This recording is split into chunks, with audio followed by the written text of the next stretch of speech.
Hi friends, అందరికీ నమస్కారం అండి. ఫ్రెండ్స్, ఈరోజు 2 తెలుగు రాష్ట్రాలకు సంబంధించిన లేటెస్ట్ వెదర్ అప్డేట్ వచ్చేసింది. ఇక పూర్తి వివరాలు తెలుసుకుందాం. ఆంధ్రప్రదేశ్లో భారీ వర్షాలు కురున్నాయి.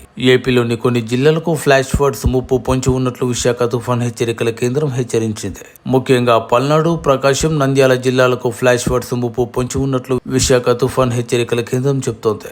ముఖ్యంగా ఈ జిల్లాల వాసులు అప్రమత్తంగా ఉండాలని వాతావరణ శాఖ హెచ్చరించింది. మరోవైపు ఏలూరు, ఎన్టీఆర్ జిల్లాల్లో వాతావరణ శాఖ ఆరెంజ్ అలర్ట్ జారీ చేసింది. రాగల 24 గంటల్లో భారీ నుంచి అతి భారీ వర్షాలు కురిసే అవకాశం ఉన్నట్లు పేర్కొంది. సుమారు 7 నుంచి 12 సెంటీమీటర్ల వర్షం కురిసే అవకాశం ఉంది. శ్రీకాకుళం, విజయనగరం, పార్వతీపురం, మన్యం, అల్లూరి సీతారామరాజు, పల్నాడు, ప్రకాశం, నంద్యాల, కర్నూలు జిల్లాలకు వాతావరణ శాఖ ఎల్లో అలర్ట్ జారీ చేసింది. మరోవైపు తెలంగాణలో కూడా భారీ వర్షాలు కురుస్తాయని వాతావరణ శాఖ అలర్ట్ జారీ చేసింది.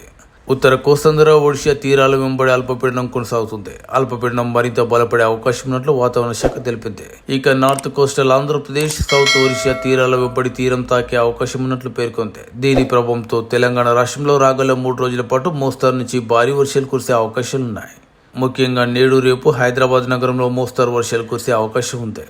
మరోవైపు తెలంగాణ రాష్ట్రంలోని 12 జిల్లాలకు వాతావరణ శాఖ ఆరెంజ్ అలర్ట్ జారీ చేయగా మిగతా 8 జిల్లాలకు ఎల్లో అలర్ట్ జారీ చేసింది.